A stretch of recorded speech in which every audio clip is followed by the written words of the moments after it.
ಸ್ನೇಹಿತರೆ ನಮಸ್ಕಾರ. ಕರ್ನಾಟಕದಲ್ಲಿ ಈಗ ಅದರಲ್ಲೂ ಕೂಡ ಕನ್ನಡದ ಸ್ಯಾಂಡಲ್ವುಡ್ನಲ್ಲಿ ಈಗ ಹೊಸದೊಂದು ಸಿಹಿ ಸುದ್ದಿ ಹೊರಗಡೆ ಬಂದಿದೆ. ಬಹಳಷ್ಟು ವರ್ಷಗಳಿಂದ ಯಾವಾಗ ನಿಮ್ಮ ಮದುವೆ ಎನ್ನುವಂತಹ ಒಂದು ಪ್ರಶ್ನೆಯನ್ನು ಎದುರಿಸ್ತಿದ್ದಂಥ ಚಿಕ್ಕಣ್ಣಗೆ ಈಗ ಕೊನೆಗೂ ಕೂಡ ಕಂಕಣ ಭಾಗ್ಯ ಕೂಡಿ ಬಂದಿದೆ. ಕೇವಲ ಕಂಕಣ ಭಾಗ್ಯ ಕೂಡಿ ಬಂದಿರೋದು ಮಾತ್ರವಲ್ಲ, ಈಗಾಗಲೇ ಮದುವೆಯ ದಿನಾಂಕನೂ ಕೂಡ ನಿಗದಿಯಾಗಿದೆ ಮತ್ತು ಅದ್ಧೂರಿಯಾದಂಥ ಮದುವೆ ಯಾವ ರೀತಿ ಇರ್ತದೆ, ಯಾವಾಗ ನಡೆಯುತ್ತೆ, ಯಾರೆಲ್ಲ ಬರ್ತಾರೆ, ಯಾರನ್ನೆಲ್ಲ ಇನ್ವೈಟ್ ಮಾಡಿದ್ದಾರೆ ಅನ್ನುವಂತಹ ತುಂಬ ಎಕ್ಸ್ಕ್ಲೂಸಿವ್ ಆದಂತಹ ಮತ್ತು ರೋಚಕವಾದಂತಹ ಮಾಹಿತಿಗಳು ಕೂಡ ಈಗ ಹೊರಗಡೆ ಬಿದ್ದಿದೆ. ಈಗಾಗಲೇ ಚಿತ್ರರಂಗದಲ್ಲಿ ಯಶಸ್ಸನ್ನು ಕಂಡಿರುವಂತಹ ಚಿಕ್ಕಣ್ಣ ವೈವಾಹಿಕ ಜೀವನದ ಹೊಸ ಜರ್ನಿಯನ್ನು ಯಾವಾಗ ಶುರು ಮಾಡ್ತಾರೆ ಮತ್ತು ಏನೆಲ್ಲ ವಿಶೇಷತೆ, ಮದುವೆ ಆಗ್ತಿರುವಂಥ ಹುಡುಗಿ ಯಾರು, ಅವರ ಹಿನ್ನೆಲೆ ಏನು, ಎಲ್ಲವನ್ನೂ ಕೂಡ ನೋಡ್ತಾ ಹೋಗೋಣ. ಅದಕ್ಕಿಂತ ಮುಂಚೆ ನೀವಿನ್ನೂ ಕೂಡ ನಮ್ಮ ಚಾನಲನ್ನು ಸಬ್ಸ್ಕ್ರೈಬ್ ಮಾಡಿಲ್ಲ ಅಂದರೆ ದಯವಿಟ್ಟು ಕೂಡಲೇ ಸಬ್ಸ್ಕ್ರೈಬ್ ಮಾಡಿ ಸ್ನೇಹಿತರೆ. ಸ್ಯಾಂಡಲ್ವುಡ್ನ ಅಂಗಳದಿಂದ ಸದ್ಯಕ್ಕೆ ಒಂದು ಅತಿ ದೊಡ್ಡ ಸುದ್ದಿ ಮತ್ತು ರೋಚಕ ಮತ್ತು ಸಿಹಿಯಾದ ಸುದ್ದಿ ಹೊರಗಡೆ ಬಿದ್ದಿದೆ. ಥಿಯೇಟರ್ನಲ್ಲಿ ತಮ್ಮ ಪಂಚ್ ಡೈಲಾಗ್ಗಳನ್ನು ಹೊಡಿತಾ ವಿಭಿನ್ನ ಬಾಡಿ ಲ್ಯಾಂಗ್ವೇಜ್ನಿಂದ ಪ್ರೇಕ್ಷಕರನ್ನು ಹೊಟ್ಟೆ ಹುಣ್ಣಾಗಿಸುವಂತೆ ನಗಿಸ್ತಿದ್ದಂತಹ ನಮ್ಮ ಪ್ರೀತಿಯ ಚಿಕ್ಕಣ್ಣ, ಕಾಮಿಡಿ ಕಿಂಗ್ ಚಿಕ್ಕಣ್ಣ ಈಗ ತಮ್ಮ ವೈಯಕ್ತಿಕ ಬದುಕಿನಲ್ಲಿ ಅಂದರೆ ರಿಯಲ್ ಲೈಫ್ನಲ್ಲಿ ಹೀರೋ ಆಗಿ ಹೊಸ ಅಧ್ಯಾಯಕ್ಕೆ ಕಾಲಿಡೋದಕ್ಕೆ ಸಜ್ಜಾಗಿದ್ದಾರೆ. ಹೌದು, ಕನ್ನಡಿಗರ ಮೆಚ್ಚಿನ ನಟ ಚಿಕ್ಕಣ್ಣ ಅವರ ಮದುವೆ ಮುಹೂರ್ತ ಫಿಕ್ಸ್ ಆಗಿದೆ. ಯಾವಾಗಪ್ಪ ಈ ಮದುವೆ ಎಲ್ಲಿ ನಡೀತಾ ಇದೆ, ಭಾವಿ ಪತ್ನಿ ಯಾರು, ಜೊತೆಗೆ ಹಿನ್ನೆಲೆ ಏನು, ಈ ರಿಯಲ್ ಲೈಫ್ ಲವ್ ಸ್ಟೋರಿ ಅಥವಾ ಮದುವೆ ಫಿಕ್ಸ್ ಆಗಿದ್ದು ಹೇಗೆ, ಎಲ್ಲ ರೋಚಕ ವಿಚಾರಗಳನ್ನು ತೆರೆದಿಡುವಂಥ ವಿಡಿಯೋನ ನೋಡ್ತಾ ಹೋಗೋಣ ಬನ್ನಿ. ಕಳೆದ ತಿಂಗಳು ಈ ಸ್ಯಾಂಡಲ್ವುಡ್ನಲ್ಲಿ ಕೇಳಿ ಬರ್ತಾ ಇದ್ದಂತಹ ಒಂದು ದೊಡ್ಡ ಪ್ರಶ್ನೆ ಅಂದರೆ ಈ ಬೇರೆ ಬೇರೆ ರೀತಿಯಾದಂತಹ ಡಿವೋರ್ಸ್ನ ಸುದ್ದಿಗಳೇ ಕಳೆದ ಒಂದಷ್ಟು ತಿಂಗಳುಗಳಿಂದನೂ ಕೂಡ ನಾವು ಕೇಳ್ಕೊಳ್ತಾ ಇದ್ದೀವಿ. ಅವರು ಡಿವೋರ್ಸ್ ಆದರು, ಇವರು ಡಿವೋರ್ಸ್ ಆದರು, ಅವರಿಗೆ ಆ ರೀತಿ ಸಮಸ್ಯೆ, ಇವರಿಗೆ ಈ ರೀತಿ ಸಮಸ್ಯೆ, ಇಂತಹ ಸುದ್ದಿಗಳೇ ಹೆಚ್ಚಾಗಿ ಬರ್ತಾಯಿತ್ತು. ಇದರ ಜೊತೆಗೆ ಕೆಲವೊಂದಷ್ಟು ನಟಿಯರ ವೈಯಕ್ತಿಕ ಬದುಕಿನಲ್ಲಿ ಬಿರುಗಾಳಿ ಎದ್ದಂಥ ಸಂಗತಿಗಳು, ಬೇರೆ ಬೇರೆ ವಿವಾದಗಳು ಸುತ್ತಿಕೊಂಡಿದ್ದು, ಇವೆಲ್ಲದೂ ಕೂಡ ಒಂದು ಭಾಗವಾದರೆ ಈಗ ಚಿಕ್ಕಣ್ಣನವರ ಬದುಕಿನಲ್ಲಿ ಹೊಸ ಸಂಕ್ರಾಂತಿಯ ಆರಂಭ ಶುರುವಾಗಿದೆ. ಹೇಗೆ? ಮೂಲಗಳ ಪ್ರಕಾರ ಮತ್ತು ಸ್ವತಃ ಅಧಿಕೃತ ಮಾಹಿತಿಯೂ ಕೂಡ ಅಂತಲೂ ಕೂಡ ಹೇಳ್ಬೋದು. ಚಿಕ್ಕಣ್ಣ ಮತ್ತು ಪಾವನ ಅವರು ಮದುವೆ ಆಗುವಂಥ ದಿನಾಂಕ ಇದೇ ಆಗಸ್ಟ್ 29 ಮತ್ತು 30 ಅನ್ನೋದು ಕನ್ಫರ್ಮ್ ಆಗಿದೆ. ಇದಕ್ಕೆ ಕನ್ಫರ್ಮ್ ಆಗಿಯೇ ಫೋಟೋಗಳು ಕೂಡ ವೈರಲ್ ಆಗಿದ್ದಾವೆ. ಚಿಕ್ಕಣ್ಣನ ಮದುವೆಗೆ ಸಂಬಂಧಪಟ್ಟಂಥ ಫೋಟೋಸ್ಗಳು ಕೂಡ ಈಗಾಗಲೇ ವೈರಲ್ ಆಗಿದ್ದಾವೆ. ಇದರಲ್ಲಿ ಸಂಪೂರ್ಣ ಮಾಹಿತಿಯನ್ನು ಕೊಡಲಾಗಿದೆ. ಅಂದರೆ ಮದುವೆ ಎಲ್ಲಿ ನಡೆಯುತ್ತೆ, ಹೇಗಿರುತ್ತೆ, ಏನು ವಿಶೇಷತೆ ಇರ್ತದೆ ಅನ್ನೋಕ್ಕೆ ಸಂಬಂಧಪಟ್ಟಂಥ ಒಂದಷ್ಟು ಮಾಹಿತಿಗಳು ಕೂಡ ಇದ್ದಾವೆ. ಇನ್ನೂ ವಿಶೇಷತೆ ಏನಂತ ಹೇಳಿದ್ರೆ ಈ ಜೋಡಿ ಇದೆಯಲ್ಲ, ಈ ನವ ಜೋಡಿ ಚಿಕ್ಕಣ್ಣ ಮತ್ತು ಪಾವನ ಅವರ ಜೋಡಿ, ಇವರಿಬ್ಬರು ಕೂಡ ಈಗಾಗಲೇ ಸ್ವಾಮೀಜಿಗಳನ್ನು ಭೇಟಿ ಮಾಡಿದ್ದಾರೆ. ಅವರಿಗೆ ಹೋಗಿ ಪತ್ರಿಕೆ ಕೊಡುವಂತಹ ಕೆಲಸವನ್ನು ಮಾಡಿದ್ದಾರೆ, ಇನ್ವೈಟ್ ಮಾಡುವಂಥ ಕೆಲಸಗಳನ್ನು ಮಾಡಿದ್ದಾರೆ, ಪ್ರಸಿದ್ಧ ಮಠಗಳಿಗೆ ಭೇಟಿ ಕೊಡುವಂತಹ ಕೆಲಸವನ್ನು ಕೂಡ ಮಾಡಿದ್ದಾರೆ. ಇಲ್ಲಿ ಚಿಕ್ಕಣ್ಣ ಮತ್ತು ಈ ಪಾವನ ಅನ್ನುವಂತಹ ಹುಡುಗಿ ಏನಿದ್ದಾರೆ ನೋಡಿ, ಇವರಿಬ್ಬರ ನಡುವೆ ಪ್ರೀತಿ ಶುರುವಾಗಿದ್ದು ಅಥವಾ ಅರೇಂಜ್ ಮ್ಯಾರೇಜು ಅನ್ನುವಂತಹ ಕುತೂಹಲವು ಕೂಡ ಇದೆ. ಅದಕ್ಕೂ ಕೂಡ ನಾನು ಮುಂದೆ ಉತ್ತರವನ್ನು ಕೊಡ್ತಾ ಹೋಗ್ತೀನಿ. ಈಗ ಮೊದಲಿಗೆ ಅವರ ಇನ್ವಿಟೇಷನ್ ಹೇಗಿದೆ, ಆ ಇನ್ವಿಟೇಷನ್ನ ವಿಶೇಷತೆಗಳು ಏನು ಅನ್ನೋದನ್ನು ಒಂದು ಸಲ ನೋಡಿ ಬರೋಣ ಬನ್ನಿ. ಪತ್ರಿಕೆಯ ಮುಖಪುಟದಲ್ಲಿ ವೆಡ್ಡಿಂಗ್ ಇನ್ವಿಟೇಷನ್ ಅಂತೇಳಿದೆ. ಹಾಗೆಯೇ ದಿನಾಂಕ ಇದೆ 30/8/2026 ಅಂತ ಹೇಳಿಬಿಟ್ಟು ಭಾನುವಾರ ಬರ್ತದೆ. ಅದರ ಕೆಳಗಡೆ ಚಿಕ್ಕಣ್ಣ ಮತ್ತು ಪಾವನ ಅವರ ಹೆಸರು ಕೂಡ ಇದೆ. ಒಳಗಡೆ ಓಪನ್ ಮಾಡಿದ್ರೆ ಮದುವೆಯ ಮಮತೆಯ ಕರೆಯೋಲೆ ಅಂತೇಳಿದೆ. ಅದರಲ್ಲಿ ಆರತಕ್ಷತೆ 29ನೇ ತಾರೀಕು 8ನೇ ತಿಂಗಳು 2026ನೇ ಇಸ್ವಿ ಶನಿವಾರದಂದು ಸಂಜೆ 7 ಗಂಟೆಯಿಂದ. ಹಾಗೆಯೇ ಮುಹೂರ್ತ ಬಂದುಬಿಟ್ಟು 30ನೇ ತಾರೀಕು ಮಾರನೇ ದಿನ ಭಾನುವಾರ ಬೆಳಗ್ಗೆ 10:45ರಿಂದ 11:25 ತುಲಾನಗ್ಲದಲ್ಲಿ ಈ ಮದುವೆ ನಡೀತಾ ಇದೆ. ಹಾಗೆಯೇ ಇವರ ಈ ಮದುವೆ ಸಂಭ್ರಮ ಎಲ್ಲಿ ಅಂತೇಳಿ ಕೇಳಿದ್ರೆ ಮೈಸೂರಿನಲ್ಲಿ Spectra convention centre, Hunsur road, Hinkal, Hootagalli, Mysuru ಅಂಥೇಳಿ ಈ ಪ್ರದೇಶದಲ್ಲಿ ಇವರು ಮದುವೆಯನ್ನು ಆಗ್ತಿದ್ದಾರೆ. ಹಾಗೆಯೇ ರಿಸೆಪ್ಷನ್ಸ್ ಕೂಡ ಅಲ್ಲೇ ಆಯೋಜನೆಯನ್ನು ಮಾಡಿದ್ದಾರೆ. ಈ ವಿಶೇಷವಾದಂಥ ಮದುವೆಗೆ ಸಾಕಷ್ಟು ಜನ ಗಣ್ಯರು ಬರ್ತಾರೆ.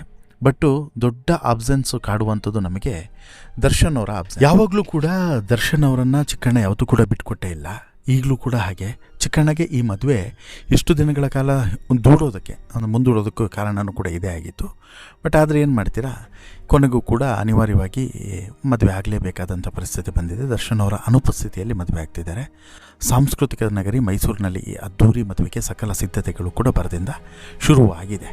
ಅಂದರೆ ಮದುವೆ ಸಿದ್ಧತೆ ಅಂದರೆ ಈಗ ಪರ್ಚೇಸಿಂಗ್ ಇರ್ತದೆ, ಶಾಸ್ತ್ರಗಳಿರ್ತವೆ, ಹಾಗೆಯೇ ಕರೆಯುವಂಥದ್ದು, ಕರೆಯೋಲೆ ಕೊಡುವಂಥದ್ದು ಇವೆಲ್ಲದೂ ಕೂಡ ಆಗ್ತಿದೆ. ಸ್ಯಾಂಡಲ್ವುಡ್ನ ಬಹುತೇಕ ಎಲ್ಲ ದಿಗ್ಗಜರು ಕೂಡ ಇರ್ತಾರೆ. ಹಾಗೆಯೇ ಆಪ್ತ ಸ್ನೇಹಿತರು, ಸಾವಿರಾರು ಅಭಿಮಾನಿಗಳು, ಹಾಗೆಯೇ ಬೇರೆ ಬೇರೆ ಮಠಾಧೀಶರುಗಳು ಇವರೆಲ್ಲರೂ ಕೂಡ ಇನ್ವೈಟ್ ಮಾಡ್ತಿದ್ದಾರೆ. ಅವರೆಲ್ಲರೂ ಕೂಡ ಮಹಾಸಂಭ್ರಮಕ್ಕೆ ಸಾಕ್ಷಿಯಾಗಲಿದ್ದಾರೆ. ಇತ್ತೀಚೆಗಷ್ಟೇ ಚಿಕ್ಕಣ್ಣ ಹಾಗೂ ಅವರ ಭಾವಿ ಪತ್ನಿ ಪಾವನ ಅವರು ಪ್ರಸಿದ್ಧ ದೇವಸ್ಥಾನವೊಂದಕ್ಕೂ ಕೂಡ ಭೇಟಿಯನ್ನು ಕೊಟ್ಟಿದ್ದರು. ಜೊತೆಗೆ ಚಾಮುಂಡಿಯ ದರ್ಶನವನ್ನು ಕೂಡ ಪಡೆದಿದ್ದರು. ಆಮೇಲೆ ನಿರ್ಮಲಾನಂದ ಶ್ರೀಗಳಿಗೂ ಕೂಡ ಹೋಗಿ ಇನ್ವಿಟೇಷನ್ಸನ್ನು ಕೊಟ್ಟಿದ್ದಾರೆ. ಹಾಗೆ ಬೇರೆ ಬೇರೆ ಸ್ವಾಮೀಜಿಗಳಿಗೂ ಕೂಡ ಇನ್ವಿಟೇಷನ್ಸನ್ನು ಕೊಟ್ಟು ಬಂದಿದ್ದಾರೆ. ಆದರೆ ಈಗ ಎಲ್ರಿಗೂ ಕೂಡ ಇರುವಂಥ ಕುತೂಹಲ ಏನು ಅಂತ ಹೇಳಿದ್ರೆ, ಈ ಪಾವನ ಯಾರಪ್ಪ ಅಂಥೇಳಿ. ಇಷ್ಟು ವರ್ಷಗಳ ಕಾಲ ನಮ್ಮೆಲ್ಲರನ್ನು ಕೂಡ ರಂಜಿಸಿದ್ದಂತಹ, ತಮಾಷೆಯ ಮೂಲಕನೇ ಕಷ್ಟದಿಂದ ಮೇಲ್ಬಂದಂತಹ ನಟ, ಇನ್ಫ್ಯಾಕ್ಟು ಒಂದು ಟೈಮ್ನಲ್ಲಿ ಕೂಲಿ ಕೆಲಸವನ್ನು ಮಾಡ್ತಿದ್ದಂಥ ನಟ ಇವತ್ತು ಲಕ್ಷಾಂತರ ಕೋಟ್ಯಾಂತರ ಅಭಿಮಾನಿಗಳನ್ನು ಹೊಂದಿದ್ದಾನೆ ಅಂತ ಹೇಳಿದ್ರೆ ಅದಕ್ಕೆ ಸಾಕಷ್ಟು ಶ್ರಮ ಇದೆ ಅದರ ಹಿಂದೆ. ಇಂತಹ ದೊಡ್ಡ ನಟನ ಮನಸ್ಸನ್ನು ಗೆದ್ದಂಥ ಆ ಭಾಗ್ಯಶಾಲಿ ಯುವತಿ ಯಾರು ಅನ್ನುವಂಥ ಕುತೂಹಲ ಎಲ್ಲರಲ್ಲೂ ಕೂಡ ಇರ್ತದೆ.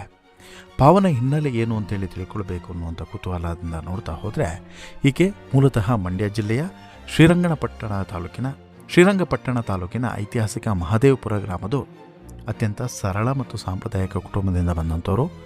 ಸಿನಿರಂಗದ ಗ್ಲಾಮರ್ ಪ್ರಪಂಚದಿಂದ ಸಂಪೂರ್ಣವಾಗಿ ದೂರ ಇರುವಂಥ ಪಾವನ ತಮ್ಮ ವಿದ್ಯಾಭ್ಯಾಸವನ್ನು ಅತ್ಯಂತ ಕಟ್ಟುನಿಟ್ಟಾಗಿ ಮುಗಿಸ್ಕೊಂಡು ಮೆಕ್ಯಾನಿಕಲ್ ಇಂಜಿನಿಯರ್ ಪದವಿಯನ್ನು ಪಡೆದು ಪ್ರಸ್ತುತ ಉದ್ಯಮಿಯಾಗಿಯೂ ಕೂಡ ತಮ್ಮ ಬದುಕನ್ನೇ ತಾವು ಸ್ವಾವಲಂಬಿಯಾಗಿ ಕಟ್ಕೊಂಡಿದ್ದಾರೆ.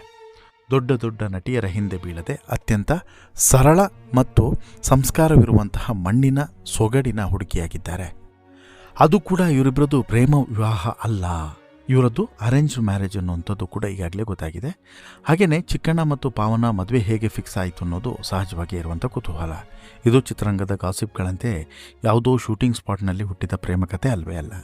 ಬದಲಿಗೆ ಎರಡು ಕುಟುಂಬಗಳ ಹಿರಿಯರು ಕೂತು ಮಾತುಕತೆಯನ್ನು ನಡೆಸಿ ಒಪ್ಪಿಗೆಯನ್ನು ಸೂಚಿಸಿದಂಥ ಅತಿ ರೋಚಕ ಮತ್ತು ಸಾಂಪ್ರದಾಯಿಕವಾಗಿ ನಿಶ್ಚಯವಾದಂಥ ಮದುವೆ.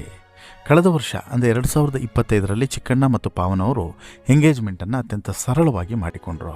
ಸ್ಯಾಂಡಲ್ವುಡ್ನಲ್ಲಿ ಸ್ಟಾರ್ ನಟರಾಗಿದ್ದರೂ ಕೂಡ ಯಾವುದೇ ಹದಗೆಟ್ಟ ಆಡಂಬರವಿಲ್ಲದೆ ತಮ್ಮ ಮಣ್ಣಿನ ಗುಣವನ್ನು ಬಿಡದೆ ಸರಳವಾಗಿ ಎಂಗೇಜ್ಮೆಂಟನ್ನು ಮಾಡಿಕೊಳ್ಳೋದ್ರ ಮೂಲಕ ಚಿಕ್ಕಣ್ಣ ಮಾದರಿಯಾದರು. ಅಂದಿನಿಂದ ಇಂದಿನವರೆಗೂ ಕೂಡ ಈ ಜೋಡಿ ಸದ್ದಿಲ್ಲದೆ ತಮ್ಮ ಮದುವೆ ತಯಾರಿಯನ್ನು ಮಾಡಿಕೊಂಡಿದೆ. ಆಮೇಲೆ ಅಲ್ಲಿ ಇಲ್ಲಿ ಅಂದರೆ ಚಿಕ್ಕಣ್ಣನ ಬರ್ತ್ಡೇ ಸೆಲೆಬ್ರೇಷನ್ ಬಿಟ್ಟರೆ ಬೇರೆ ಎಲ್ಲೂ ಕೂಡ ದೇವಸ್ಥಾನಗಳ ಒಂದು ಕಡೆ ಹೋಗೋದು, ಅಲ್ಲಿ ಫೋಟೋಗಳನ್ನು ಹಾಕೋದು ಬಿಟ್ಟರೆ ಬೇರೆ ಎಲ್ಲೂ ಕೂಡ ಇವರು ಕಾಣಿಸ್ಕೊಂಡಿಲ್ಲ. ಇನ್ನು ಇವತ್ತು ಕರ್ನಾಟಕದ ಮೂಲೆ ಮೂಲೆಯಲ್ಲೂ ಕೂಡ ಕಣ್ಣೀರು ಹಾಕಿಸುವಷ್ಟು ನಗಿಸ್ತಿರುವಂಥ ಚಿಕ್ಕಣ್ಣ ಇವರ ಹಿನ್ನೆಲೆ ಗೊತ್ತಾದರೆ ನೀವು ನಿಜಕ್ಕೂ ಕೂಡ ಸೆಲ್ಯೂಟ್ ಮಾಡ್ತೀರಾ. ಆರಂಭಿಕ ದಿನಗಳಲ್ಲಿ ಜೀವನ ನಡೆಸೋದಕ್ಕೆ ಚಿಕ್ಕಣ್ಣ ಗಾರೆ ಕೆಲಸವನ್ನು ಕೂಡ ಮಾಡಿದರು. ಹೊಟ್ಟೆಪಾಡಿಗಾಗಿ ಕಷ್ಟಪಟ್ಟು ದುಡಿದಿದ್ರು. ತಲೆ ಮೇಲಿನ ಎಲ್ಲ ಜವಾಬ್ದಾರಿಗಳನ್ನು ಹೊತ್ತು ಸಾಗಿಸ್ತಾ ಇದ್ರು. ಆದರೆ ಇವರಿಗೆ ಈ ಕಲೆಯ ಮೇಲಿನ ಹುಚ್ಚು ನಿಲ್ಲದಂತೆ ಕಾಡ್ತಾ ಇತ್ತು. ಹಂತವಾಗಿ ಈ ಹುಚ್ಚಿನಿಂದನೇ ಮೇಲೆ ಬಂದರು. ಕಿರುತೆರೆಯಿಂದ ತಮ್ಮ ನಟನ ಪಯಣವನ್ನು ಆರಂಭಿಸಿದಂಥ ಚಿಕ್ಕಣ್ಣ ಬಳಿಕ ಬೆಳ್ಳಿ ತೆರೆಗೆ ಕಾಲಿಡ್ತಾರೆ. ಯೋಗರಾಜ್ ಭಟ್ ಹಾಗೂ ಯಶ್ ಅವರ ಕಿರಾತಕ ಸಿನಿಮಾ ಏನಿದೆ ನೋಡಿ, ಈ ಸಿನಿಮಾದ ಮೂಲಕ ಇವರ ಬದುಕು ಮತ್ತೊಂದು ದಿಕ್ಕಿಗೆ ಟರ್ನ್ ಪಡೆಯುತ್ತೆ. ಆ ನಂತರ ರಾಜಾಹುಲಿ, ಅಧ್ಯಕ್ಷ ಸೇರಿದಂತೆ 100ಕ್ಕೂ ಹೆಚ್ಚು ಸಿನಿಮಾಗಳಲ್ಲಿ ತಮ್ಮ ವಿಶಿಷ್ಟ ಮಂಡ್ಯ ಶೈಲಿಯ ಒಂದು ಸ್ಲ್ಯಾಂಗ್ನಿಂದನೇ ಸಾಮಾನ್ಯವಾಗಿ ನಗದೇ ಇರೋರನ್ನು ಕೂಡ ನಗಿಸುವಂತಹ ಚಾಕಚಕ್ಯತೆಯನ್ನು ತೋರಿಸ್ತಾರೆ. ಮುಗ್ಧ ಭಾವದಿಂದ, ಕಾಮಿಡಿಯಿಂದನೇ ಕನ್ನಡಿಗರ ಹೃದಯವನ್ನು ಪರ್ಮನೆಂಟಾಗಿ ಗೆದ್ದುಬಿಟ್ಟಿದ್ದಾರೆ. ಕೇವಲ ಹಾಸ್ಯ ನಟರಾಗಿ ಮಾತ್ರವಲ್ಲದೆ ಇತ್ತೀಚೆಗೆ ಉಪಾಧ್ಯಕ್ಷ ಸಿನಿಮಾದ ಮೂಲಕ ಪೂರ್ಣ ಪ್ರಮಾಣದ ನಾಯಕನಾಗಿಯೂ ಕೂಡ ಯಶಸ್ಸನ್ನು ಕಂಡಿದ್ದಾರೆ. ಸದ್ಯ ಇವರು ನಟಿಸಿರುವಂಥ ಲಕ್ಷ್ಮೀಪುತ್ರ ಸಿನಿಮಾ ಕೂಡ ಬಿಡುಗಡೆಗೆ ಸಜ್ಜಾಗಿದೆ. ಈ ಚಿತ್ರದ ಹಾಡುಗಳು ಈಗಾಗಲೇ ತುಂಬ ಹಿಟ್ಟಾಗಿದ್ದಾವೆ. ಒಂದು ಕಡೆ ಚಿಕ್ಕಣ್ಣನಿಗೆ ಡಬಲ್ ಧಮಾಕ, ಮದುವೆ ಒಂದು ಕಡೆಯಿಂದ, ಮತ್ತೊಂದು ಕಡೆಯಿಂದ ತನ್ನ ಸಿನಿಮಾ ಬೇರೆ ರಿಲೀಸ್ ಆಗ್ತಿದೆ. ಎರಡರಲ್ಲೂ ಕೂಡ ಯಶಸ್ಸು ಪಡೀಲಿ, ಎರಡೂ ಕಡೆಯೂ ಕೂಡ ಮತ್ತಷ್ಟು ಉನ್ನತ ಸ್ಥಾನವನ್ನು ತಲುಪಲಿ. ಮದುವೆಯ ದಾಂಪತ್ಯ ಜೀವನ ಏನಿದೆ, ದಾಂಪತ್ಯ ಜೀವನ ತುಂಬ ಚೆನ್ನಾಗಿ 100 ಕಾಲ ಖುಷಿಯಾಗಿ ಸುಖವಾಗಿ ಬಾಳಲಿ ಇವರು ಅನ್ನೋದು ನಮ್ಮ ಆಶಯ. ನಿಮ್ಮ ಹಾರೈಕೆ ಏನು, ನಿಮ್ಮ ವಿಶ್ವಾಸ ಏನು ಅನ್ನೋದನ್ನು ಕಮೆಂಟ್ ಮಾಡಿ ತಿಳಿಸಿ. ಜೊತೆಗೆ ಈ ಸ್ಟೋರಿ ಇಷ್ಟ ಆಯಿತು ಅಂತ ಹೇಳಿದ್ರೆ ಲೈಕ್ ಮಾಡಿ, ಶೇರ್ ಮಾಡಿ, ಚಾನಲ್ಗೆ ಸಬ್ಸ್ಕ್ರೈಬ್ ಆಗೋದನ್ನು ಮರಿಬೇಡಿ. ಧನ್ಯವಾದ.